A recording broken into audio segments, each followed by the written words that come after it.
high wall. You can see us right now. You can see me over there pointing to it. Obviously, there's a little bit of a delay, but that is the Local Now app that you're seeing on TV, so people here at our hotel can watch it. So it's obviously a little delay, right? Because I'm talking to you now here, and this is when I was in the other room. So you'll see this all come out there. So really, really awesome, and I cannot thank the folks here at the Courtyard enough. We let people go through it, and there's something about when you're watching it, right? You can kind of see everything go down. People have left their homes. They want to know just how strong that wind got, just how bad it was, and to be able certainly to see it and to have this wonderful app, speaks volumes. But it's really the Courtyard at Marriott that allowed this to happen. So some great stuff here, guys. We're back outside now, getting a little bit of a little bit more wind now, but our wind is changing direction. It's starting to come around a little bit now from the northwest. It looks like, Brian Norcross or Stephanie, and we've got certainly a chance to get into some gusty winds here and another round of some heavy rain. The south side looks a little bit drier, but I do think the rain is going to pick up. All right, Steph, back up to you, Bradenton. Yeah, Jim. Awesome technology. Actually, I did a Facebook Live showing how, we use the same system as you and then also a big satellite truck. But I really want to forward this story because we have a lot of worried Floridians now. We're talking about the central half of Florida, northbound. And Brian, not only into Florida, but also Georgia, South Carolina, with the onshore push of water. I had someone say that they had a friend ask them, they live in Atlanta, should they evacuate? Absolutely not. We do have tropical storm warnings there. And you are going to see some winds. We could have power outages, trees down. Schools are being closed Monday and Tuesday, depending on the county, so you might want to look into that. But, Brian, we still have a hurricane in the center of Florida and an onshore push hundreds of miles away in Georgia and South Carolina. Have you started to see their gauges go up with the water rise? Yeah, in South Carolina, the gauges are going up in the Battery in Charleston, Stephanie, and also 50-mile-an-hour winds reported just offshore at Beaufort, South Carolina. So it's all, the wind field is monstrous here. And as we were talking about a moment ago, winds, Category 1 winds there all over central Florida. And not to mention the tornadoes. So multiple threats, and they're just moving north and spreading out. So let's talk about those threats, because a lot of people hear Category 1 and they might not know, okay, does that mean my roof's going to go off with a Category 1? Does it have to be stronger? With Category 1, let's talk some details about the trees that could come down. That's really one of the biggest threats. Power lines coming down, not the type of damage where your roof's going to get ripped off. And unless you have a roof problem, in Hurricane Wilma in 2005 in South Florida, where houses are built pretty well, we had a tremendous amount of roof damage, and some of it in Category 1 storms, but the roofs were not up to the modern standard. They had been there for a while. Things had gotten a little bit weaker and so forth. So you can get structural damage in Category 1, but we shouldn't get it. But you're right, though, that the widespread threat is from tree limbs coming down. Now, one of the most important things that people can do to make their post-storm situation better in this kind of a situation is to think really hard about where they park their car. Don't park it under a tree. Try and park it where, if you kind of figure out which direction the wind is going to be blowing from, where it's blocked from the wind. If you can put it in a parking garage or in a garage of some kind, great. Because how much better is your post-storm situation if you have a car, as opposed to having a tree smash it or something like that? Okay, so a lot of people wanted to park their cars up from the water. And now that the center of circulation is eastbound, first of all, what are you seeing with the trend in that center of circulation staying on land? And then how does that translate to the water? I mean, we haven't seen really a water rise here at all. And I would expect maybe a little on the backside of this, because even though that center is in the center of the state, you still have the whole circulation around this system. Yeah, we're not used to really systems being this big. We've seen a number, even Harvey was a good-sized hurricane, but it wasn't anywhere near this size. So it's just going to take a while for the wind to switch. Where you are, it's still pushing the water out. Last time I checked, we'll have to check up there again, the water was 4 feet below normal up where you are. But at Naples, it's 4 feet above high tide, so 4 feet above normally dry ground right at the beach there in Naples. Now, if it doesn't go, the thing is the real push of west wind hasn't even happened yet. So we're just too early to really know, even with this general weakening of the system from going inland. What's going to happen? And, you know, we don't think it's going to be the 15 feet, but this is extraordinarily vulnerable here. If you think about it, Steph, when it took a light wind, a relatively light wind to push all that water out, this is still going to come back in with a much stronger wind, right? So it's going to have a push behind it, and it's already 4 feet above high tide. So what is the trend for that center of circulation? Because we're still going to have the strongest winds for a while, really right around that center of circulation. You know, where is that? Where do you see that headed? North? Is there a little northeast trend to it? Northwest trend? Yeah, it's just east of north. I mean, where it's going right now, it looks like it's going like LaBelle is a town that's northeast of Fort Myers, going to get it, and Sebring, which is you know, well inland, almost due east of Sarasota, is going to get it. And if this continues, and it continues to lean east like that, we're talking about getting up toward the Orlando area, and this will be reminiscent of Hurricane Charlie,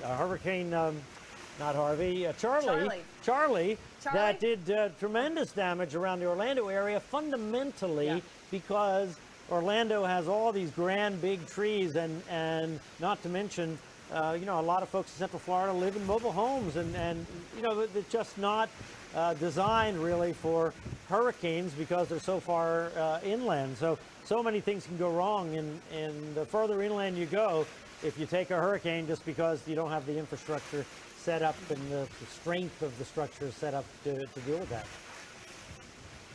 Let's talk about rainfall, because I do think that seeing Harvey had a lot of people on edge and really, you know, propelled a lot of people to prepare.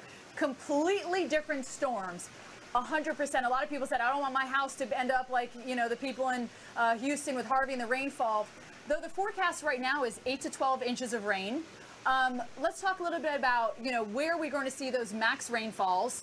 And also in Florida, how it's much different than what we saw in Texas. Harvey sat there, rained in Houston for 5 straight days where I was located. This is going to be today and out. Yeah, so there are 4 feet of rain in Texas. And as you point out, it's exactly right. In Florida, most of the soil in Florida, especially the southern part of the state, has a sandy limestone base. So water has to do one of two things, run off or soak in. The problem in Houston is it can't soak in. So it can only run off, which is a big, big difference with Florida. Now, if we get 8 to 12 inches of rain in some areas, and it's looking like now that it's going to be Central and North Florida is the most likely to get that, because now we're pretty much done with the rain. Well, I hate to say done, because there is a tail on this. And if the tail ends up coming over South Florida, which is not impossible, Southeast Florida, it's missing it offshore right now. It's not impossible that we get one of those tails set up where one cell ends up after the other. But generally speaking, Central and North Florida is going to be the focus of the rain, moving up into Georgia and South Carolina and Alabama. So this is you know, this is a threat. This is definitely a threat, because you get into different kind of terrain, hillier terrain, more prone to flash flooding when you get into that, you know, different situation we have up in North Florida. You know, Brian, we've been talking a lot about the radar. I just real quick wanted to ask you about that dry air on the west side of it, and how much is going to get pulled in to this system and how that's going to affect it. Because, you know, even my crew said, well, Abrams, as it goes up, is it still going to be able to tap into some of that moisture? Is it going to strengthen? This is going to continue to lose wind speed. It's going to continue to downgrade, due in part to the land, and also that dry air getting in on the west side, not helping it at all either. Yeah, I think both of those things are going to happen. The other thing that this dry air, and I'm drawing on the screen where the dry air is filtering in, it's just dried out the bottom of the storm. And so once it goes by, once the center goes by Southwest Florida, it's not that the storm surge threat will be done, because they're still going to get those west winds pushing the Gulf in, but the rain is going to stop. So there's going to be an opportunity when it is safe, you know, when the wind comes down enough, to go ahead and take care of what they need to take care of, and look and see what exactly has happened.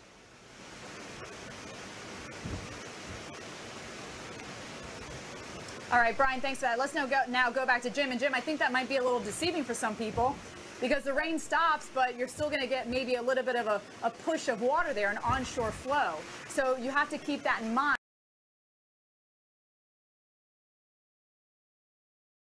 as well. North?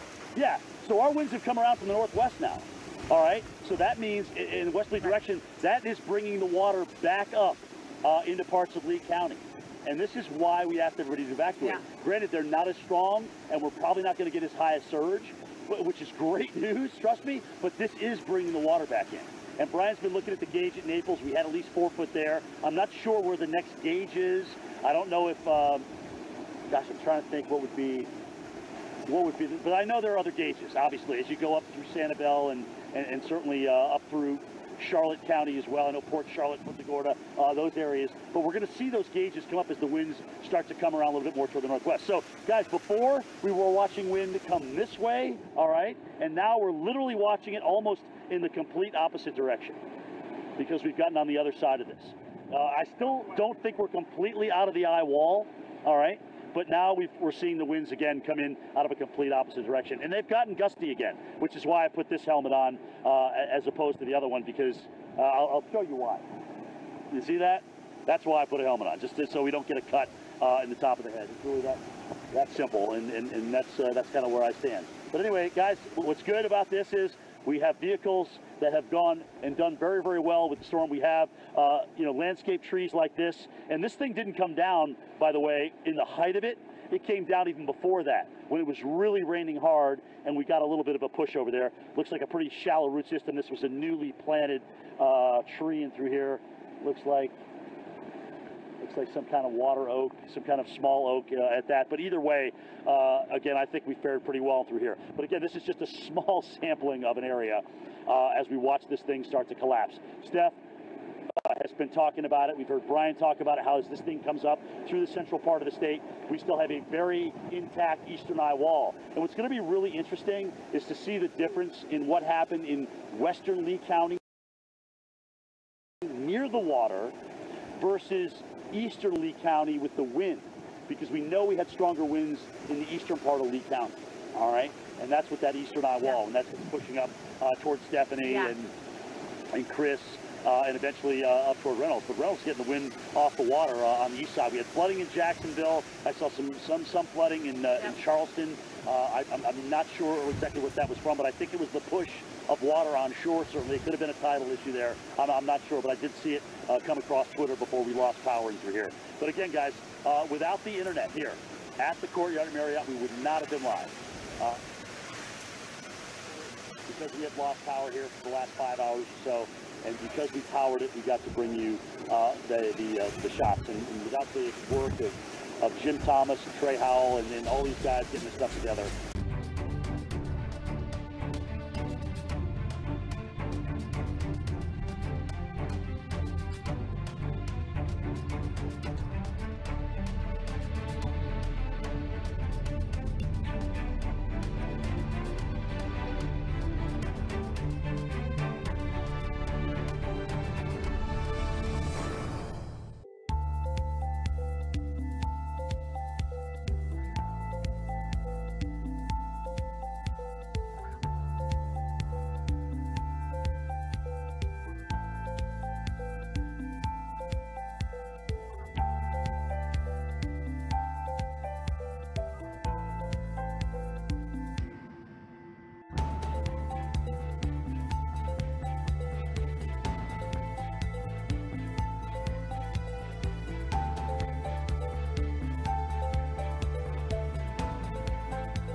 So please be safe. I'm watching you. I'm watching your stance change. I'm hearing those winds coming in.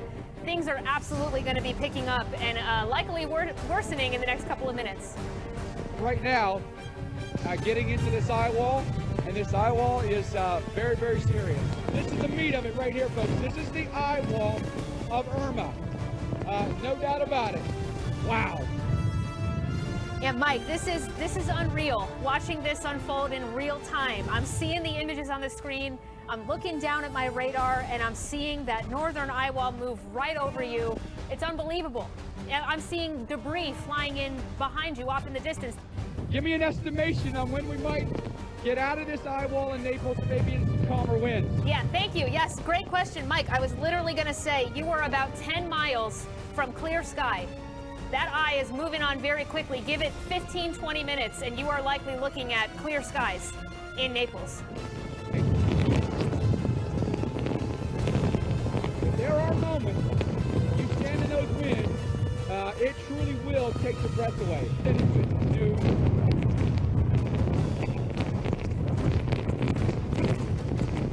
But now being absolutely hammered by this eye wall with a rain that is incredibly intense, with a wind that's equaling it.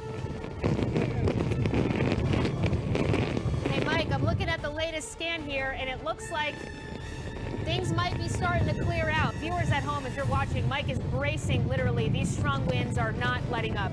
This eye wall is literally right over Naples. Mike, hang in there. You are almost there. We're seeing it clear out. I'm with Doc. I'm with you, man. I'm doing my best. This truly is exhausting. And we still have 2/3 of the state that needs to feel the wrath of Hurricane Irma. That was Mike Bettis earlier today when he went through the eye wall. The eye wall is the strongest part of a hurricane, and it was a tremendous effort even for him to just keep standing. Now it was a Category 3 when it was coming in towards Marco Island, and now down to a Category 2. So let's talk about what this means now for the other 2/3 of the state of Florida. There's a lot of concerned citizens out there. I want to bring in Brian Norcross, one of our hurricane experts, to talk more about that. And Brian, we still have power here in Bradenton. We're on the Manatee River, just to give everyone a reset of where we're located. So I'm able to see Twitter. I'm able to see Facebook. I'm able to see all the social media, Instagram. And people are asking, okay, well, if this goes right up through Orlando and Gainesville, what does that mean? You know, I live in a trailer park. Will winds of this power cause damage? Yes, mobile homes can be significantly damaged by a Category 1 hurricane. Yeah, that's absolutely right. And Stephanie, this is going to be an unusual storm, as we've seen so often. Every storm is different, right? At Fort Pierce, which is obviously over on the east coast of the state, way over 125 or 30, 40 miles from the hurricane, gusting to 89. At Southwest Regional International Airport there, not too far from Estero, it's gusting to 89. The gusts were the same. So the energy in this system has just so spread out that, you know, generally we concentrate on that eye wall, and we should concentrate on what's left of it. But I really think that the effect of the eye wall is going to be a lesser fraction of the overall damage than we would normally have in a hurricane. And, you know, and of course, it's the peak of hurricane season. This date is known as the peak of hurricane season while this is making landfall. With the wind spreading out, how far out do these winds expand? You know, I had a question about someone in Tallahassee. And as this moves towards the Atlanta area, I mean, how far in advance are we going to feel these winds?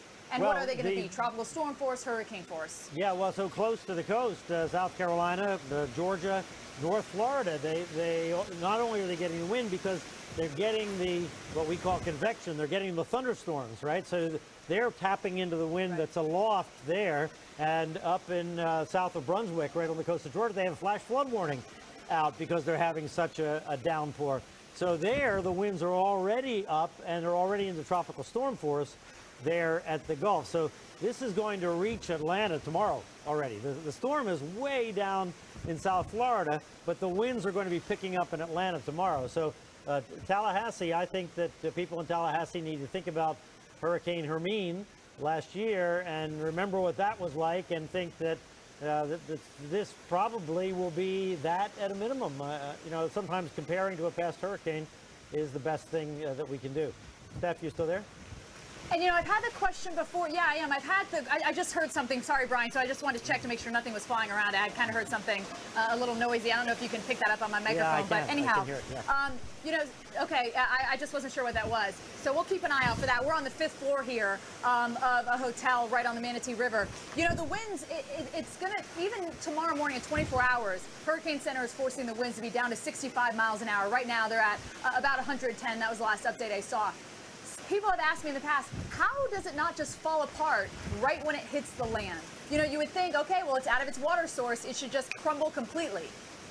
Well, okay, so you have a couple of things going on. One is that the circulation is so big.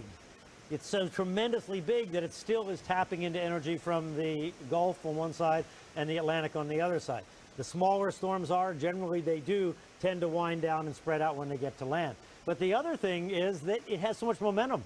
There's just, the air is going, you know, and so, yes, the friction of the land tends to slow it down. And when we talk about storms, we talk about the strongest wind anywhere in the storm, which is normally in the eye wall. But in this case, you have hundreds and hundreds of miles of spinning air. Right. And just like anything else that's spinning, if you spin a top, you know, and once you quit spinning it manually, it keeps spinning until the friction eventually slows it down. So, you know, that's what's got to happen. And not to mention that it does still have some source of energy. And we can see these ultra strong cells rotating into Central Florida now. It looks like into the Space Coast and across over toward Orlando. Okay, so now we're seeing also, it's kind of riding up I-75 practically at this time. Yeah, east of 75, and the actually. backside of it has, yeah, a little east of 75. The back of it really eroded away, which, you know, is giving us some clearing there. Some dry air is getting into it. And I'm really concerned about what this means for surge for people, because now we're going into nighttime, Brian, and people might say, oh, you know, it's starting to calm down. I really don't have to worry about it. But this is when the water is going to rise up, because we're getting that more of a west wind. And by the way, for everyone listening, a west wind means the wind goes from the west to the east. Whatever the wind name is, that's the direction it's coming from. So, Brian, it's a little tricky there if you don't know what technically the wind means. Yeah, you're absolutely right, Stephanie. And now you make a really good point, and this is a danger at the coast, all the way from Marco Island, all the way up even to Tampa Bay, because the water has been so low, and it's so fascinating that it was so low. Well, in Naples, it's come up 4 feet. Now, thankfully, the tide is going down a little bit, but the wind is just now switching around to get that westward push. So it's only just beginning to get the push of the wind, having the tide come in just now. And if that's going to move up, in fact, it's probably going to be overnight in the Tampa Bay area when the tide comes in, such that it comes in. And of course, obviously, you can't see anything when you look out in the water. So the combination of the return, which now is at 4 feet. Right. And by the way, Steph, at the Caloosahatchee River, you know, the river that goes through Fort Myers, last time we checked just a few minutes ago, yep, it was 4 feet down still. So 4 feet below normal. So that water is going to come in a rush just because it's piled up offshore. It's going to replace, and then it's going to get the push all at the same time.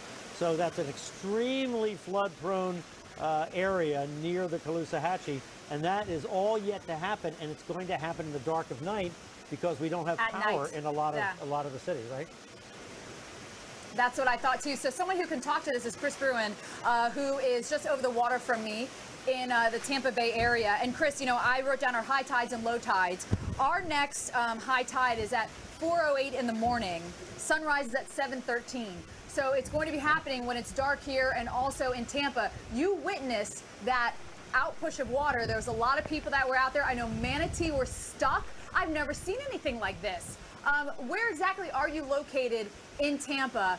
And what more can you tell us about your experience seeing this and what actually happened and maybe what people were talking about? Hey, Stephanie. Well, first off, I want to answer all your questions, and we are here near the airport. So we're at the Hilton Hotel. It's about a 12-story building. Right now we're getting those offshore winds, so we are protected from the building. I want to answer everyone's question. Well, of course, our safety is just as important. We don't just get out in the middle of it. The whole team behind us here at the Weather Channel is keeping safety priority. So as the winds shift, we are going to get to safe output on the other side of the building as well. But we are here near the airport, and we're about 20 feet or so above the ground. So we're not worried about storm surge, at least at our location. But as you mentioned, I was at Tampa Bay several hours ago, and boy, oh boy, was it a scene. I mean, it was something out of, you see out of the movies. I mean, otherworldly, just incredible. There were hundreds of people, and most of them were residents nearby from the condos, but everyone was walking out. Now, not advised. Again, don't walk out.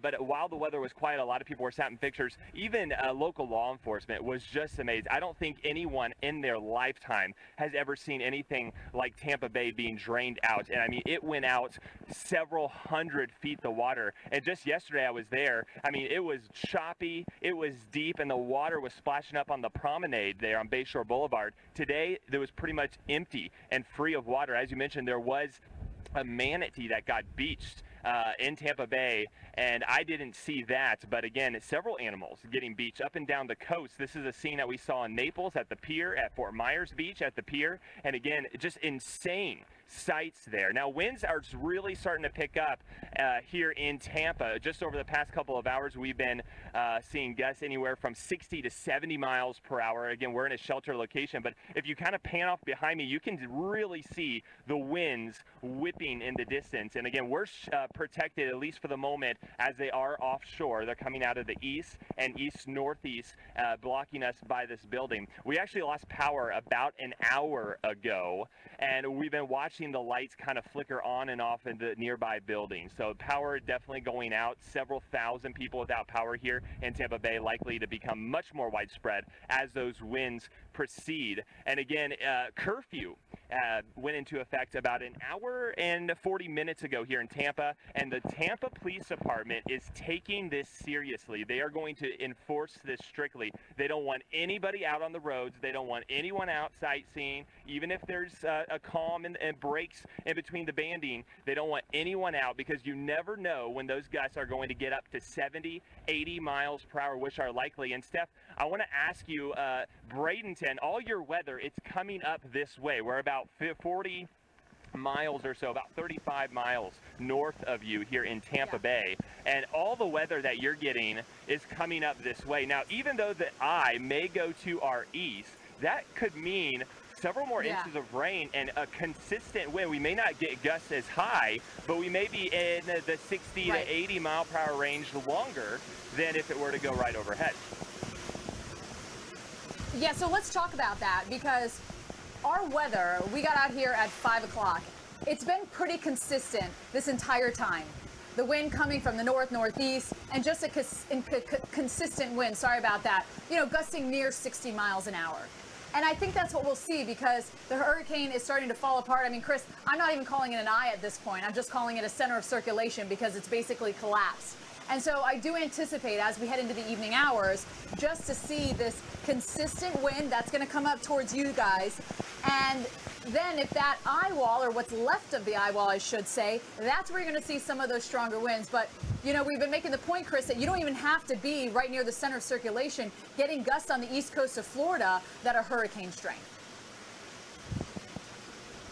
No, I mean, Stephanie, you're exactly right. This is the whole state of Florida storm. I mean, it's been incredible how far-reaching these gusts of over 100 miles per hour have been. You saw the pictures and the footage coming out of Miami, and they weren't even near the center of the storm. So just because you're not getting over the eye, keep in mind, now that it's making landfall, that eye will likely grow and kind of get become less and less defined and become much larger. So the core of the strongest winds, although they may weaken, which will be likely, especially as it continues up the west coast of the states, the wind field will become much larger, especially of those intense 80 to 100 miles per hour. And that's what we're concerned here, especially with it being potentially a longer duration event of those very strong winds.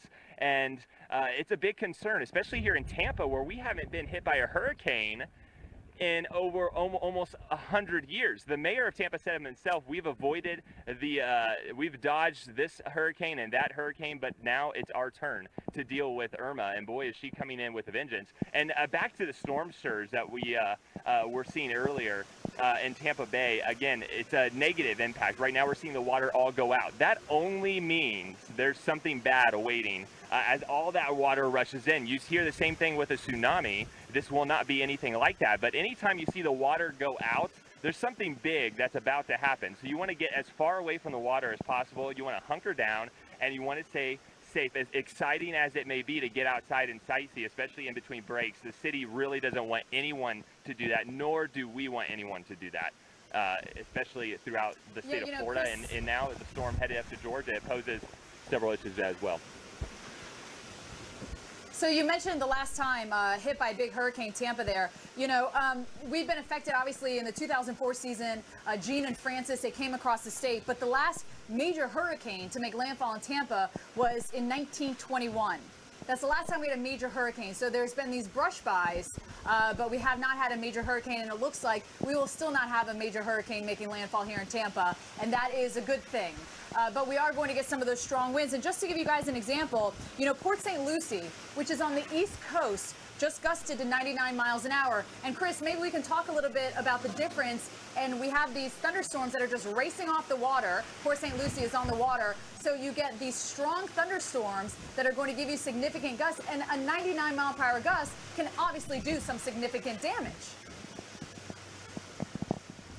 Yes, Stephanie, that's exactly right. I mean, 90 miles per hour. We were at the bay yesterday, and it was about 35 miles per hour, and that was kind of breezy. I mean, that's a high-end breezy day, and people were noticing palm fronds kind of you know, littering the street, and that's only at 35 miles per hour. When you're talking 80, 90 mile per hour winds, these Category 1, Category 2, I mean, they can definitely pose a danger, especially catch you off guard. It may be a kind of a little lull, and then all of a sudden you get these 90 mile per hour winds, which can take over a tree unexpectedly and catch you off guard, and that's what's most dangerous, especially with a weakening storm. People may want to venture out a little more, and you can't do that. Even with 90, 80 mile per hour winds, it's still very dangerous. And Chris, you know, it's an interesting balance. We have these big, you know, gusts out of these thunderstorms on the east coast of Florida where we're getting tornadoes. And then where central Florida to the west coast where we're located, it's this consistent shield of rain. Maybe they can put those winds up again because, you know, our winds here in Bradenton have been sustained around 40 miles an hour, gusting to about 60 miles an hour. And some people might think it's a lot more than that, but that's what it's been officially. And there have been gusts more. But when you get 40 mile an hour winds for hours and hours and hours, it weakens things and it shifts things. And then you get the wind direction to shift around. So there you go. I mean, look at this. Sarasota sustained at 35, gusting to 58. I'm just north of the Sarasota area where Chris is there in Tampa, sustained at 29, gusting to 49. And people might think, oh, it's got to take a lot more to take down trees. No, Chris, when you get this consistently for hours and a little gust here and there, if things are weakened, I was talking to Brian Norcross, I said, you know, you do plan on seeing roof damage with Category 1 type? He said, yeah, you know, you're going to get potentially some roof damage central and northern Florida. Yeah, I mean, that's exactly right, Stephanie. The winds, they've been gusting consistently to about 40, 50, 60 miles per hour really over the last 2 hours. So we're really getting a similar pace of weather as to what you're getting, but we all know this is far-reaching. It's the East Coast that's dealing with it as well. Now you're from Florida, just as am I, and I kind of want to ask you a question just as a Florida resident. You know, I've been through several hurricanes, Wilma, Charlie, and other tropical storms, but I've never seen the eeriness, especially in advance of the storm, that I have in this. I was driving around Tampa earlier yesterday and today, and there is nobody out, and everything on the radio is literally all Irma coverage. There's no music. It really feels otherworldly, and I guess that's a good thing because people have really heeded the warnings and advisories. It's better to be out of harm's way than to be stuck in it. Chris, I'll say the difference. I've been at the Weather Channel 14.5 years. The difference with this storm and growing up in Florida, the difference with this storm, and I feel like all the other storms, is the size, the sheer size and strength of this. I mean, even Andrew, I was a kid in Andrew in West Palm. It went through Homestead. annihilated Homestead. What you could do is you could go down, volunteer, and then go back to your area. This now is encompassing the entire state. We've gone through the southern third of Florida, but we're not going to leave you hanging. Central and northern Florida, Georgia, and South Carolina. We're going to continue to cover this with the onshore push, the flooding, and tropical storm warnings in Atlanta, Georgia.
I hope that everybody's prepared for this, because there's no way around it. It's going to be a very destructive hurricane.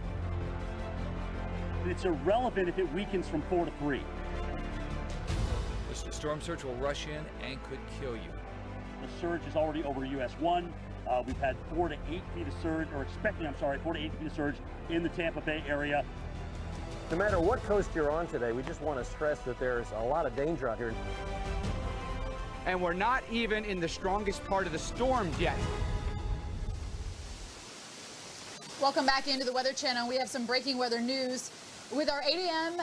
intermediate update from the National Hurricane Center, Irma's wind speeds have dropped, now down 105, and its movement is at 14 miles per hour. This is still a Category 2 hurricane. Category 1 winds drop.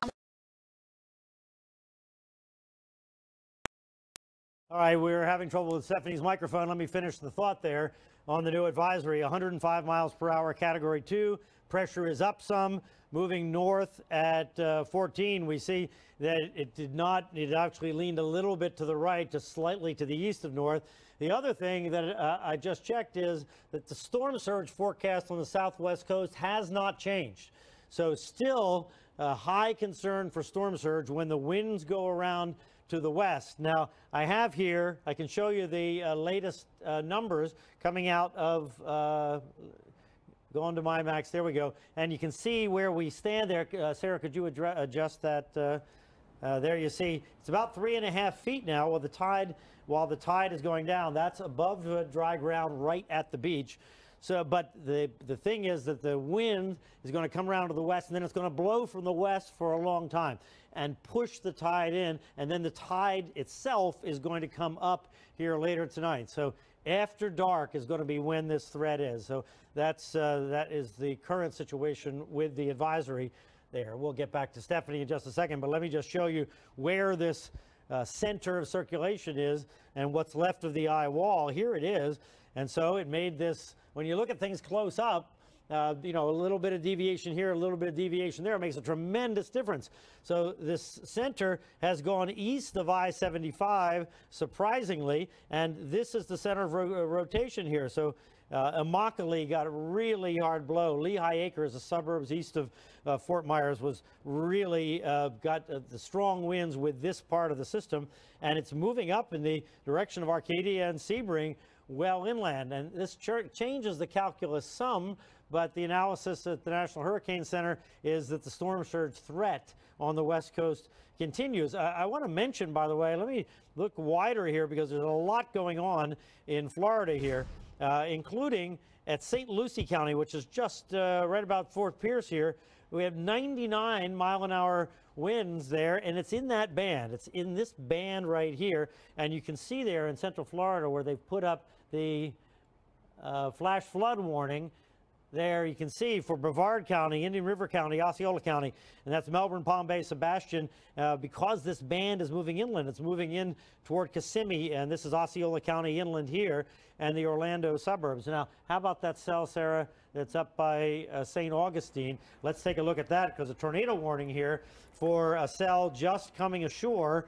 Came off the ocean, was a water spout coming ashore as a tornado. There you see it. The couplet is actually not quite as strong as it was, but it's rotating in there. So watch yourself. I mean, along Florida's east coast into Central Florida, there you can see that was the track of the shear markers there as it came in there into the St. Augustine area. All right, and up farther north, there continues to be problems. I mean, you know, we've been concentrating obviously on where the system is coming ashore, but look up here, that far north in Camden County in Georgia, flash flood warning there. So the threats from this extend all the way north. Now, they haven't gotten to Tallahassee yet, but the center is going to go in the direction, general direction of Tallahassee. So I'm advising everybody in Tallahassee to think about Hurricane Hermine and the conditions that happened in Tallahassee during Hurricane Hermine, and for now anticipate that. And for folks that went through that in North Florida and South Georgia, just keep that in mind. But the system is a long way away, so it gives you an idea how long it's going to take to get that all the way up to that far north, because this is the size of the circulation, and there are the hurricane force gusts, and watch them go on up the state of Florida. And you see they fade out because the system gets weaker, but we still have hurricane force gusts in the Tallahassee area, Lake City, on up into South Georgia as the tropical storm force winds move tomorrow up into Georgia and the Carolinas and Alabama. Okay, Chris Bruin is in Tampa Bay. Chris, is it picking up there at all yet? I know you're still just on the edge of everything there last I saw you. Hey, Brian. Yeah, it's absolutely picking up here. We have gusts nearing 60 miles per hour, and there have been transformer flashes just off to my right, and we've been keeping an eye on those. Power's been going out throughout the visibility area. But I do want to bring in the Tampa mayor, Bob Buckhorn. And earlier you made a statement on Twitter saying that we are going to get punched in the face by the storm. And that's exactly right. Now, even though we may not get the direct eye, what do you still want your residents to know? Of course, the curfew started at 6 p.m. tonight. It did indeed, and there is valid reasons for that. We do not want our folks wandering around the streets at night, particularly if the power grid is affected. And obviously, for those that would come to choose to do harm, we're going to come after you pretty aggressively. I think what I want them to know, Chris, is look, we're about to head into 6, 7, 8 hours of some really, really nasty weather. Even if it's dropped to 105, those gusts can be terribly, terribly life-threatening. We're going to have trees down. We're going to have property damage. We're going to have significant winds. We're going to have rain that's going to lead to low-lying areas being full of standing water. And then in the morning, as you guys talked about, when high tide meets the surge, we're going to have some flooding issues. And so let's get through the night. Let's take care of each other. Let's wait for the sun to come up in the morning, and then we'll set about the business of cleaning up this city and getting back on that amazing track we're on. And Mayor, there's been word now that it looks like first responders and law enforcement and the local team here, they are suspending anybody going out because those winds are getting closer to that 40-mile-per-hour mark, sustained. And if people need to be rescued, they're not going to be able to come rescue you. Now, what's the details as far as the latest information with that goes? Well, Chris, that's absolutely accurate. I cannot have our folks out there putting their lives on the line in these heavy winds. They do it for us every day on every call anyway. This would only compound the problem. The vehicles are not equipped to handle the sustained winds over 40 miles per hour, particularly the low profile cars, the police cars. So they will shelter in place. They will be available if the winds abate, and when the winds abate permanently, we will be back on the streets. We will be doing what we do every day for the people that hire us. And I have to say, Mayor, I did get the chance to witness the Tampa Bay draining out. It was something else. I mean, something out of this world. A lot of people were out far in the sand where it's usually filled with water. And again, as interesting and incredible as that may seem, it's a very dangerous situation. We don't want anybody out sightseeing. I mean, have you ever seen that before here in Tampa Bay? No, Chris. I mean, it's unfortunate you can't legislate stupidity. But yeah, there were clearly people that were out there where they shouldn't have been. You know, they're lucky they didn't get hurt. They're lucky the tide didn't come back in quick. I have never seen the bay get sucked out like that. Well, I only saw pictures of it. I actually live on Davis Islands, which is right next to where you were. But I know it would have been an amazing sight, but they should have stayed on the concrete side. Yeah, exactly. And I mean, hopefully everyone is out and back in their safe places. They're hunkering down and ready to ride out this storm. Now, going into the storm, I know Pinellas County is not letting anyone back in until it's safe. They're going to have checkpoints. Is there anything similar here in Tampa, especially for the zones that were evacuated, and as far as them wanting to get back after the storm? What's the procedure they're going to have to go through? Well, we don't have the same barrier islands that Pinellas does, so it's very easy to isolate them and protect those. Our situation is a little bit different. We will determine that literally hour by hour.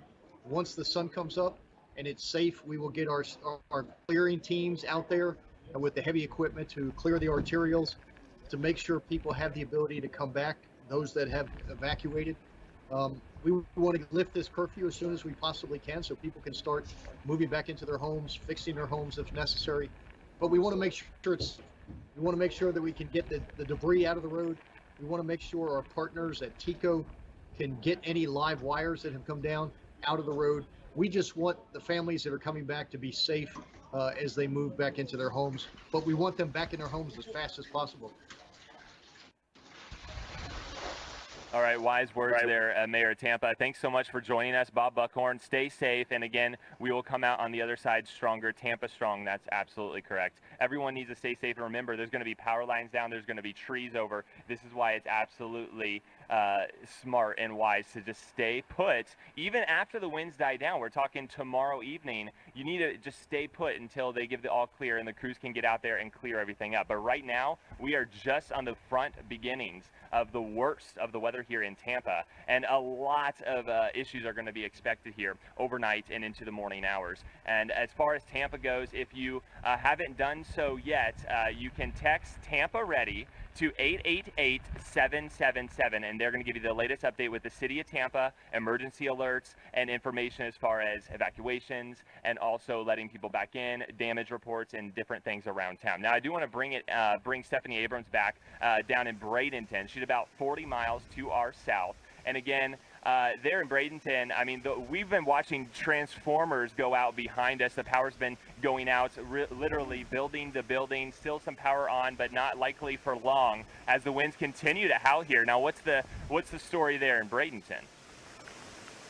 It's interesting you say that because we've had no flickers, at least where we're located. We're located at the Courtyard Marriott in Bradenton, right on the Manatee River. And speaking of that, they've been so generous and kind to us here so we can help more people. So I just wanted to give a shout out to the GM, Tom Jung, and Robin Price, the Director of Sales. They've been so helpful so that we've been able to set up and get this word out. So thank you. But no, we've had no power issues here whatsoever. Our winds have been sustained, around 40 miles an hour, gusting up to close to around 60 miles an hour. And it's just been consistent. And so, Chris, that's what's so interesting is you're basically getting what we're getting, but it all depends on what's built well, how the wind maybe whips around a building and you get maybe a stronger gust. But overall, with the rest of this system going Central Florida, Orlando, Gainesville, let's see, Lake City, over towards Perry, all these cities going up into Atlanta, you're just going to get this consistent wind with some stronger gusts. But then, Chris, you have to worry about, like on the east coast of Florida, the thunderstorms coming in, which means you could get even stronger than that. Around Port St. Lucie, gusting 80, 90 miles an hour with some of those stronger thunderstorms. Yeah, absolutely. And another hazard, it's the trees. We've had a wet summer, not only here in Florida, but throughout Georgia and Alabama. And when you have so much, water in the ground, that makes it more unsturdy for those roots, and they're more easily able to be knocked over by winds 40, 50 miles per hour. That's going to be the biggest issue, I think, going into Georgia and Alabama, even the Carolinas. That is exactly, I agree with you on that. And, as the wind field expands, as these things kind of wind down, I mean, if you look at the radar right now, there's not even an eye. And so meteorologically, we start to call this the center of circulation instead of saying the eye, because this is a massive, expanse, several hundred miles across. And people up into Georgia are going to get those tropical storm force winds as we head into tomorrow. That's why some schools are closed in Georgia for tomorrow and Tuesday, around some of the Atlanta suburbs. We also have that onshore push over in Georgia and South Carolina. And so we will be getting not only some water issues there and water rise issues, but you're also going to get those thunderstorms coming in. And usually in those areas in the outer bands, you're going to get the tornadoes to spin up. And there's been multiple tornado warnings reported with this. The other thing, Chris, is the winds. So look at the winds coming in, right? Florida, Georgia, South Carolina. On the back side of this, there's been some dry air that's gotten in. We're obviously at nighttime now. As it goes north, our winds are going to shift. They've basically been north or northeast. And by the way, that's the direction the wind is coming from. So the wind goes from the northeast to the southeast if you say it's a northeast wind. As it goes north, our winds are going to shift around to the west, northwest, west, southwest type of a thing. That's going to push the water in. And you're right in Tampa where they had, that water evacuated with winds that weren't very strong. It was nothing like we'd ever seen in Tampa. Some manatee, they were going out to rescue manatee who were stuck sitting on dry land because the water had gone out. who's concerned? I mean, people should be concerned about that water pushing back in once the winds shift around, and it happening perhaps when it's dark out. Yeah, absolutely. It's never a good sign when you see the water just retreating. I mean, I mentioned that's the similar scenario that happened back in the tsunamis in Asia. They saw the water retreating. It's never a good sign when the water's retreating and areas that should be underwater are not. You know something bad is about to happen, and it can happen very quickly. So you don't want to go out and sightsee. You don't want to especially walk out where there typically is water. Areas that are dry will see the storm surge, and it's going to come in very quickly, especially as that center of circulation gets to our north. And then the winds become more onshore and pushes all that storm surge right up into the bay. But again, a very dangerous situation going forward. Tampa hasn't been in the thick of a hurricane in quite some time, and a lot of people here haven't even ridden out a storm. In fact, some people here are locals that are unsafe of where they are, and they're staying in the hotel we are, and we're seeing that across the board. Now, keep in mind, there's a curfew in place here in Tampa, and I also want to mention to our county north, Pasco County, they have a mandatory curfew, and that began at 7 p.m. as well. So these curfews, take them seriously. The police department certainly is. If you're out, they will pull you over and ask you, what are you doing out? You need to get to safety, because it is not wise to be out and about. Now, I do want to talk about safety. A lot of people are concerned about our safety and people out in the storm. The Weather Channel team is so good about the safety of not only us, but our whole crew, everyone behind the scenes. And Stephanie, there you are. Where we are right now, we feel very safe. The winds, you know, they're 60 miles per hour, but we're not even feeling those because we're blocked by our hotel. It's a 12-story structure right behind us, and the winds are coming from that direction. As they circle around, we have a much very safe location on the other end. But what's it like where you are, Steph, right there on the Manatee River? What's your location like, and how are the safety precautions being measured, even as you bring everybody what they can expect from Bradenton?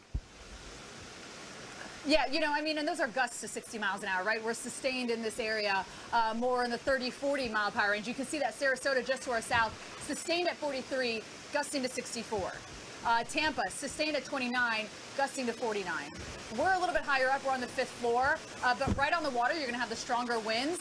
You get a little friction, it's going to slow down. But I wanted to mention, you talked about that water coming in. A lot of people are using the tsunami comparison.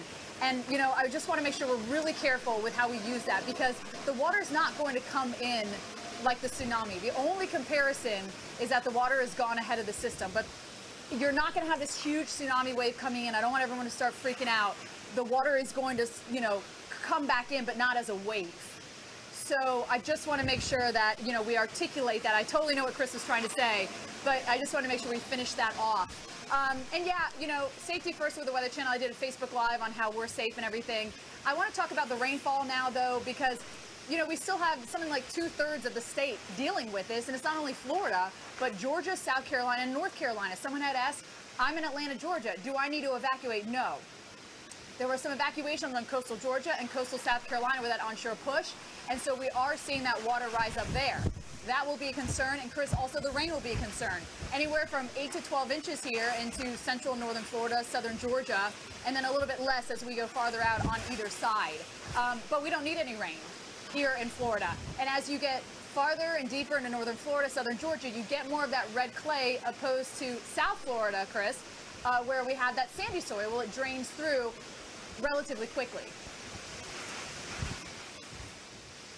Yeah, so flooding definitely going to be a big issue, and as you mentioned, yeah, we don't want people thinking there's going to be, you know, a tsunami. That's not the what's going to happen. But storm surge is going to come in pretty quickly with little notice, and it's going to cause major issues.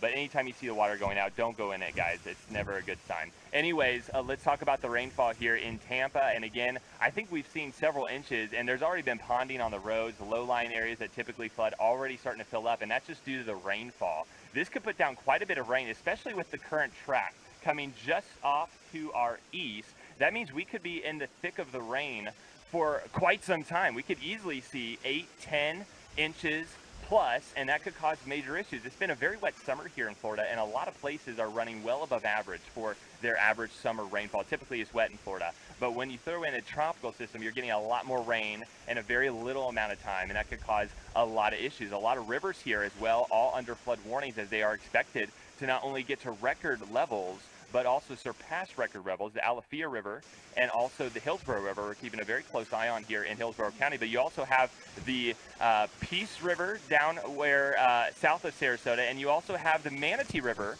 there right where Stephanie Abrams is. And again, what's the deal with that? That could cause minor flooding, and storm surge could go right up the river as well. Yeah, and you know, also to note with the rainfall, this is not a Harvey situation. There was a lot of concern about that.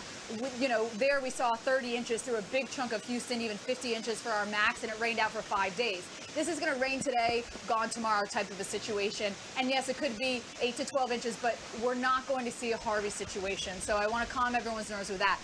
Chris did mention behind me is the Manatee River. And we have seen whitecaps on the Manatee River all day, but the water has not come up and over. Though there was a lot of room in between where the water was, and then also where the top of kind of the sidewalk was and the railing there. But as this passes us, I think that's where we are going to see some bigger issues with that onshore flow, because right now, you know, our winds, they've been out of the north-northeast. And as we see that center circulation pass us, those winds are going to shift around.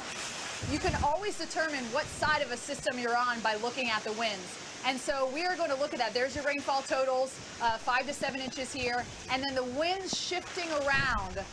Chris, that's going to be everything. And that's when we're going to see the big onshore push. Our next high tide here is around 4 in the morning. That's going to make a difference here because that storm is going to be passing by. And so that west wind means the winds go from the west to the east. And we're going to talk more about this with you and our other meteorologists. But first, we're going to step away for a break as we have continuing coverage here on Hurricane Irma on TV and also on our Local Now app.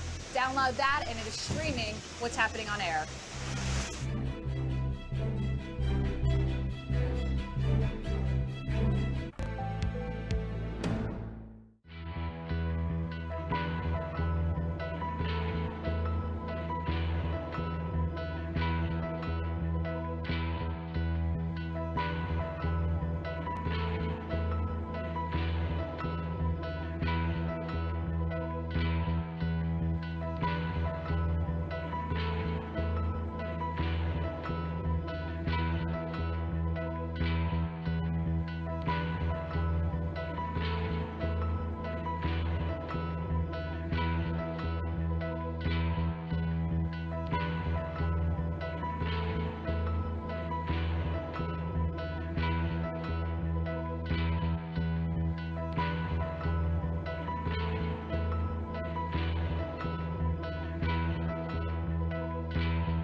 taking the heat of this eye wall right now, and collapsing or not, and we just had a gust of 88 miles an hour at Fort Myers International Airport.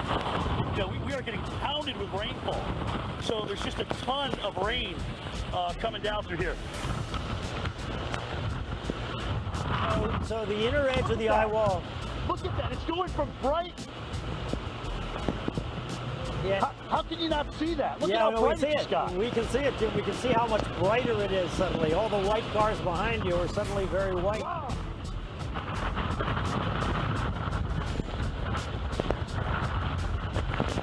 Yeah. Wow, that's interesting.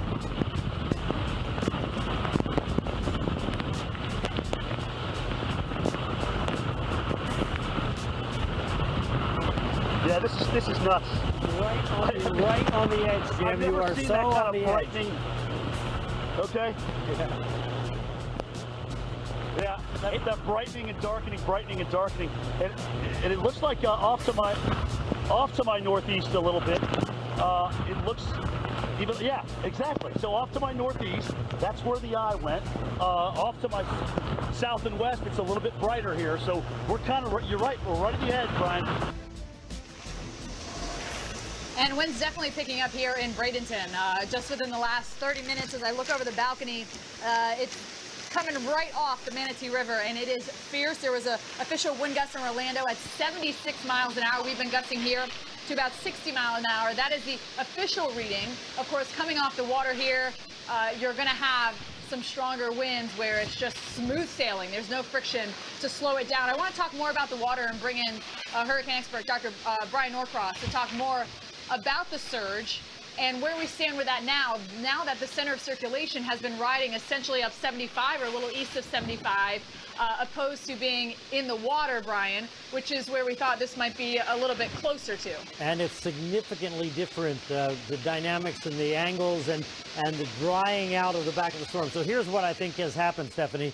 Just analyzing this, I was just talking to Dr. Rick Knabb about it, and look at Naples here. Now, here's what happened in Naples. The water went out. We all know you could walk 100 yards out in the Gulf of Mexico. It was way out. So this is where it normally would be. That's where it ended up.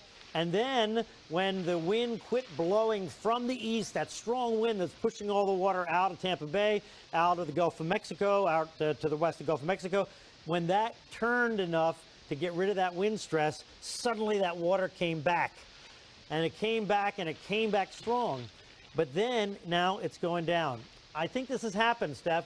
I don't think we're going to get the big storm surge. I think that, I'm not saying we're not going to get some storm surge. You've got a couple feet of water that's come into Naples, and there's water over some parts we know of Marco Island.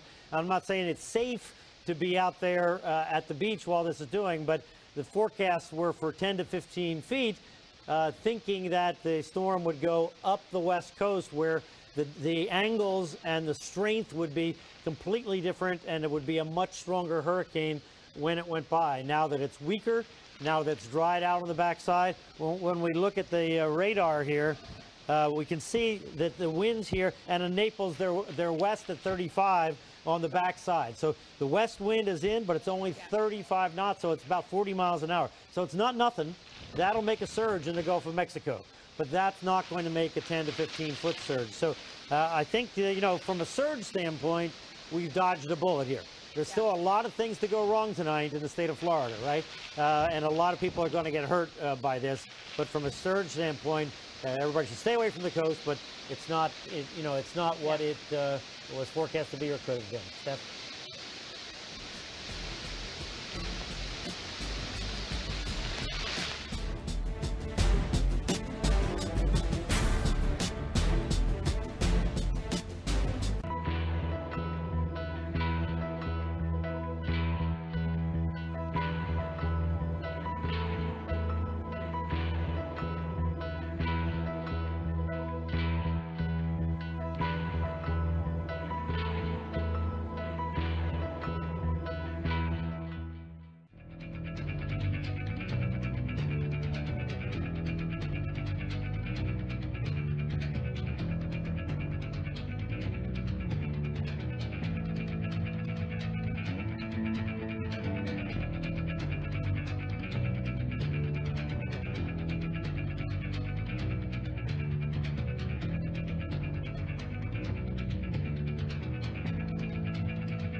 This is truly an eye wall here.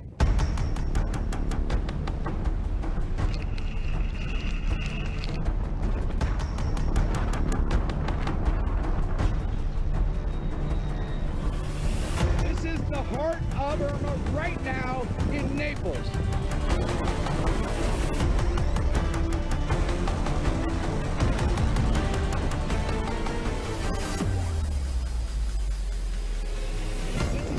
Right here, folks. This is the eye wall of Irma.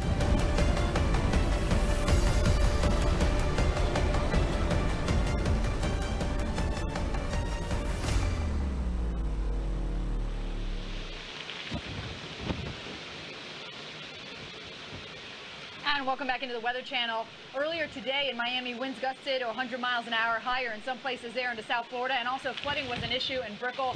Meteorologist Mike Seidel was there when it was all happening. That is starting to subside as the storm continues to move off to the north, but there have been damage. There's a crane that broke. I saw on Twitter some glass that was flying.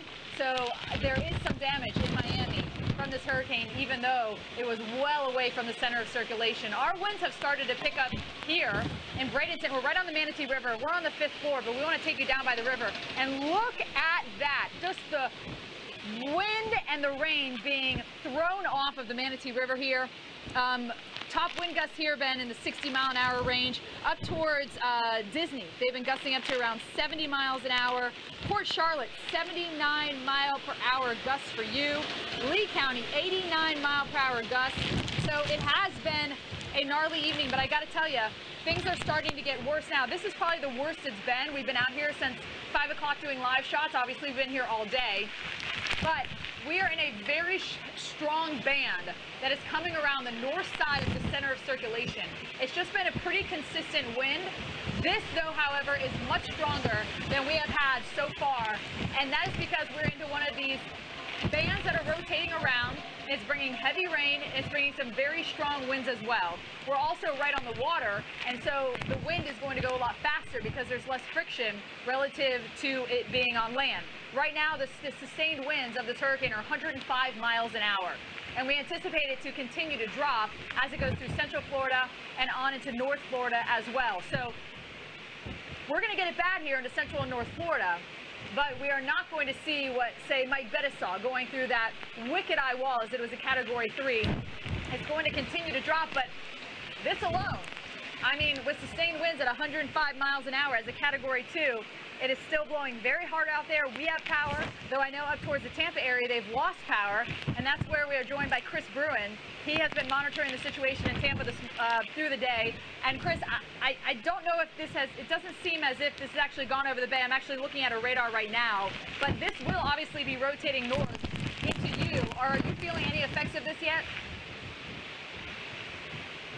Yes, Stephanie. I mean, it's been pretty strong here. I mean, we've had gusts easily over 50, getting close to 60 miles per hour. We keep looking off towards the sky behind us, and there'll be flashes. There'll be blue and green flashes, not lightning, but transformers being blown. And I just took a look at the latest update from Tampa Energy, who does the power here throughout Hillsborough County, and there's now 100,000 people throughout Tampa Bay without power, and that number is climbing rapidly. We've watched the power go out hotel to hotel. Ours went out about 2 hours ago, but a lot of the hotels have plans in place. Now, we are here in Tampa Bay, where the water has been draining out of the bay for hours now. We actually have some video we want to show you, and I can tell you firsthand, I was there watching it, and it is otherworldly. I mean, something that most people have never seen in their lifetime. This is a bay, a very big bay, that's always filled with water, even on a nice fair weather day. Never is there ever a beach. Again, you can see the water goes right up to the road. There's a seawall there along Bayshore Boulevard. And today, there was sand as far as the eye can see. You can even see people that were walking out. Now, that is not advised, and hopefully all those people are back in their homes safely. But the mayor did make a statement saying that he wanted to get people inside. And of course, Tampa did go under a mandatory curfew citywide beginning at 6 p.m. tonight, and the police are strongly enforcing it because it is dangerous to be out there. Even though we've only had gusts up to 46 to 50, maybe even 60 miles per hour, it is getting dangerous to be out and about, especially at this time of night. And the weather is continuing to go downhill as the center of Irma continues to get closer. Now, I do want to bring in Brian Norcross. And again, Brian, it looks like the track has shifted just off towards the east. So even though we may not be directly impacted here in Tampa Bay by the center, that still doesn't mean we're anywhere out of the woods, especially that we could be in the 60 to 80 mile per hour winds even longer as that continues to ride up just off to our east. You know, Chris, the strongest winds in this hurricane have been near the center and in this incredibly strong outer band that now is just coming toward the Tampa Bay area. And although it's the weaker part of the band because you're on the west side than on the east side, and the east side has produced those winds up to 99 miles an hour. In Miami, the winds gusted over 130 miles an hour with this band, but that was back when the hurricane was stronger. You were talking about the storm surge. I didn't, and I made a statement a moment ago. I just wanted to emphasize what I said and just clarify it while you and I were talking. Looking at the gauge in Naples, the water level is actually coming down a little bit, but the tide is going down. So it's going to stay elevated like it is for a while because the tide is going to come back up and the wind is still blowing from the west. What my point is that, in fact, it might even go up to a little bit more at high tide. My point is that the winds are already from the west. We're not getting the big push of air in, so that water is going to come back into Tampa Bay, but I don't think it's going to come to the highest levels that it would have if we had had a stronger hurricane tracking right along the coast or just offshore. Chris? And Brian, that's definitely good news here for residents in Tampa. So with the latest update, maybe not the 5 to 8 that was originally thought, but still 2 to 4, 2 to 5, that can still cause some flooding, especially there in the low-lying areas right along the Bayshore. Or Bayshore Boulevard, likely still to see that flooding as the water comes up, and it will happen pretty quickly. So that's why you want to stay in. You never know when these gusts are going to get to 60, 70, 80 miles per hour, and it could totally wipe you off your feet. So stay put. Again, even if the weather does subside, we kind of get in and out of the gusts, especially even here where I am. You can see I mean, we're a little bit protected now because keep in mind, the winds are coming from the east and the east-northeast. That's in our opposite direction in front of me. So we have this huge 12-story hotel that we're staying at, and that's blocking most of the winds from right where I am. But if you were to step just off to the side of the building, which is what you're seeing, and I'm surprised those lights are still on because they've been going in and out over the past 2 hours, you can really get a taste of what the 40-mile-per-hour winds near sustained are doing, and they're gusting over 50 at times here, and that's what's blowing out those transformers. So what do you think, Brian, as far as winds go with the latest update and the weakening, of course, of Irma down to a Category 2? What do you think are the the highest winds that we can expect to see here throughout Tampa and St. Pete? Yeah, I think that somewhere around Category 1, maybe in the 60s, something like that, sustained, maybe gusting to the 70s or the 80s, something on that order, Chris. And I wanted to mention, you just reinforce what you said, because what you said was exactly correct. The water, when it came back into Naples, when the wind quit blowing it offshore and the wind switched around enough to allow the water to come back in, it came back in a hurry. So if somebody in the night was to go down to the beach and say, oh, look how interesting this is that the water is so far out, they would be surprised by that water coming in and come in with velocity, right? So that is a high concern. That's why there's a curfew in effect. That's exactly correct. We don't want anybody looking around there tonight because it's such a fascinating thing to see the water so low. Chris? All right, again, so storm surge a major aspect, but so is the wind. Even 70, 80 mile per hour can do quite a bit of damage. We haven't even seen gusts that strong, but take a look at this video that we have. Coming out of Tampa, Florida, this is a roof being blown off of a structure. And again, we haven't even seen the strongest of winds yet, as the center of the storm is still about 100 miles to our south. So the wind field on this thing is massive. It is going to impact everybody in Florida, and this is why you need to be in a sturdy structure. It's too late to go anywhere else. You want to stay put where you're at, and keep in mind there is a citywide curfew here in Tampa, and that began a couple hours ago. Now, Pasco County to our north, your mandatory curfew is now in effect as well. That began at 7 p.m. So heed these warnings. Do not go out and drive, sightsee, take a look around the neighborhood to see what's going on. Again, it may be tempting. You may be cramped up in your house. You want to stay put inside where you are safe and away from the elements. And especially that's what we want to heed. That's what the mayor and all the officials have been wanting to give out. Now, if you live in Tampa and you want to get the latest emergency updates, you can text Tampa Ready to 888-777. Now, Brian, again, I want to ask you, so we talked storm surge, we talked winds. We know the bridges are all closed. We got the Gandy Bridge, the Campbell Causeway, and also the Sunshine Skyway. And who knows when those will reopen. Those close at 40-mile-per-hour winds, which we will likely be in for quite some time. As this goes north, people in North Florida, Georgia, they're not out of the woods either. No, that's right. And the Sunshine Skyway Bridge especially is very, very high, and the winds are significantly higher up aloft than they are down at the ground level. So even if you have 40-mile-an-hour or 30-mile-an-hour winds at the ground level, you can have 50 or 60-mile-an-hour winds at the top of that bridge. So that's significant. And this is going to, I don't think that this move inland is going to have a tremendous effect on the issue in Georgia and South Carolina. This is a huge vortex. The winds are already blowing at 50 miles an hour on the South Carolina coast. So, Chris, it's even though this storm is way down by Fort Myers, the scope of it, it's already into Georgia and South Carolina, and overnight tonight and through tomorrow, it's going to expand actually as it moves to the north, in spite of the fact that it came ashore kind of early and ended up having the peak winds be weaker than we forecast yesterday. Thankfully, it worked out this way, although people in the way of the worst of those winds around the center certainly probably are not thrilled with the developments. But overall, it has led to a weaker storm.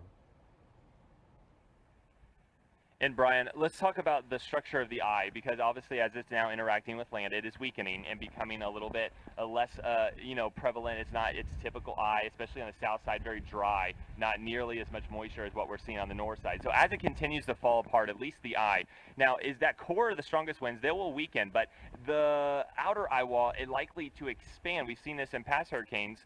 What can you tell us about that as it gets further up the west coast and inland and still continuing to weaken in its organization, the outer eye wall becoming larger? So even though the winds may go down, we still may have 100-mile-per-hour winds that expand out a little bit more. What's the latest with that? And what may that cause for issues potentially further north, like Orlando and up towards Ocala and Gainesville? Yeah, so we have what we have is an eye wall fragment now. It's last night it was a donut. It's like somebody ate about a little more than half of the donut, and that's what's left.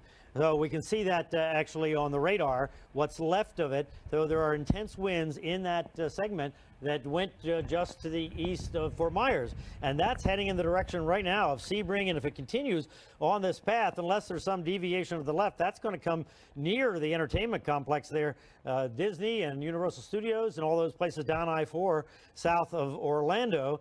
And certainly Lakeland would seem to be in the path of this unless there's some significant deviation.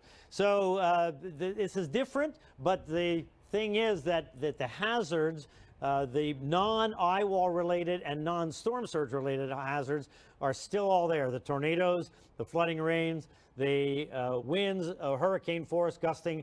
We still see the gusts up 90 to 100 miles an hour. So all of that is still going on here tonight. It's just going on a little more focused, I think, in Central Florida and East Florida. Stephanie, in Bradenton, there's a band I can see that looks like it's the end of the really strong band, the west end of it. And I hear rain in your microphone. Stephanie, go ahead. You can definitely tell a difference, Brian, and maybe you can get a wind observation for me. It's a little bit harder out here with everything wet and going on to get our, highest sustained and gusts that we've seen. The highest I've seen so far sustained at 46, gusting to 60. And the winds, Brian, now we're north.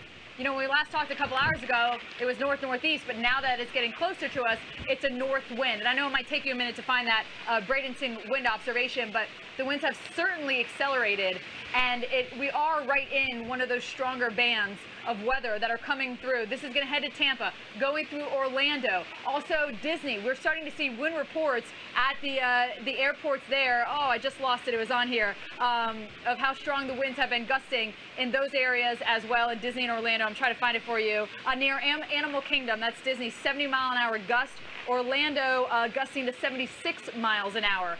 So it's not over just because it's made landfall. In fact, we still have all night to go here into Central Florida, North Florida, Georgia, also that onshore flow into the coastal areas of Georgia and also into South Carolina. Brian, was anyone able to grab the Bradenton latest wind observation? Yeah, we have 39 gusting to 53 there, Stephanie, 39 gusting to 53. Okay. And you're absolutely right. I think if this trend continues, actually the Tampa Bay area in terms of wind is going to be on the left side of this. And that's not going to be the strong side. But this is not good news at all for the entertainment complex there in Orlando. It's not in Lakeland, south of there. You know, there's a lot of people that live in that Central Florida I-4 corridor. It is heading that way in terms of the center of it. Not that we don't. In Melbourne right now, we have an extremely strong wind that's probably about equivalent with the eye wall. So it's we have a tornado where? Tornado, yes, in that cell I was just talking about in the Melbourne area. There's a tornado warning right now. We're going to get that up here because we can see it. There it is. There it is, right off of Melbourne Beach. Melbourne Beach, Indialantic. There's the causeway going over into Melbourne. This is at the Melbourne Airport, is where the radar is. I happen to know about this because this is where I grew up. So this is coming in right at Indialantic, actually. Melbourne Beach is just below Indialantic, and it goes over into the city of Melbourne, which is all in here. So this is a fairly decent couplet that is just about to move ashore. So take cover in the Melbourne area for very strong winds. But it's, you know, Stephanie, we've had these embedded tornadoes, and for the most part, what they really are is extreme gusts in these in this area of elevated sustained winds. You know, they're not generally super strong tornadoes, and it's already blowing good. It's already sustained at 50 or so, and now we get a gust up to 80 or 90. You know, whether it's a tornado or not, that's still a damaging gust. And Brian, it makes a huge difference. We're right on the Manatee River, so I am fully exposed to just that wind going right over water, which makes it go a lot faster than, you know, on the other side of the building where there's some protection, there's some friction, there's some trees, and it can slow down significantly. So, you know, getting not only on the East Coast, those bands, just right where we're located, it does make a significant difference inland versus at the coast, which is one of the reasons they want people to get away from the coast. Exactly. So right at the coast, like you said, you don't have any friction out over the ocean, so you get the strongest winds there. But it really has been amazing how strong those winds have been in Orlando. Having those winds were reported up to 70, 80. What was the report at the Orlando Jetport? 79 earlier, I believe. Yeah, I have it right here. Yeah, so, I mean, that's that same band. It's the same band that's producing the tornado. 76. It's actually the same band that caused all the damage in South Florida, where we had the winds sustained at 100 and gusting up to 130 in some of the elevated readings there. So that's sort of a second eye wall, even though structurally it's not an eye wall, but in terms of the wind that we've seen with it, it's up there. You know, the wind speeds are comparable to what we've seen in the same general range as what we've seen with the eye wall structure. Yeah. And then what this means going into Georgia, you know, and portions of northern Florida, you know, as it starts to spread out, what does that mean exactly for the people in Lake City, say I-10 northbound? You know, the wind field continuing to expand? The wind field is continuing to expand. I don't think there's any question about that. The other thing that's significant there is that the kind of trees that you have in North Florida are different, and the topography is different. You know, most of Central Florida and South Florida, especially South Florida, is very flat. Then you get some hills in Central Florida, so flash flooding becomes more of a threat. Same thing in North Florida, along with those big trees with those big long limbs that are really poor, perform really poorly in hurricanes. They're not designed for hurricanes or even gusts of strong tropical storm force, not to mention gusts over hurricane force. So all that's going to spread up into Georgia. That's why the tropical storm warning is here in Atlanta right now as well. Stephanie? All right, Brian, we're going to continue to follow this, but first we're going to take a quick break, and then, of course, we will be back not only on here, but also on Local Now. Download our app, and the network is streaming to it.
Look over to the side! There's a large boat here!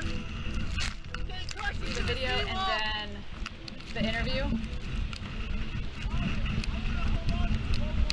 And welcome back into the Weather Channel. We want to show you video from West Palm Beach. They had a peak gust of 90, and they unfortunately had a boat that was getting destroyed because of that. Look at, oh, that's just so heartbreaking to see that happen, because boats, well, as we know, they certainly are not cheap. Again, we were seeing significant gusts from Miami at 100 miles an hour, you know, to the 80s, 90s, all the way up the coast, you know, towards Melbourne, Port St. Lucie, and that onshore push as well into southern Georgia and also into South Carolina. So this storm is moving, you know, central Florida. I mean, we're talking about 70-mile-an-hour wind gusts near Animal Kingdom, Orlando gusting to 76.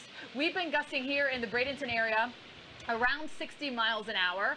And this is what's headed northbound. The storm's starting to fall apart. Winds right now with the hurricane sustained at 105. It is a Category 2, but it is making its way towards North Florida. One of those places that will feel the effects is Tallahassee. We have the mayor who's joining us, Andrew Gillum, who is the mayor of Tallahassee.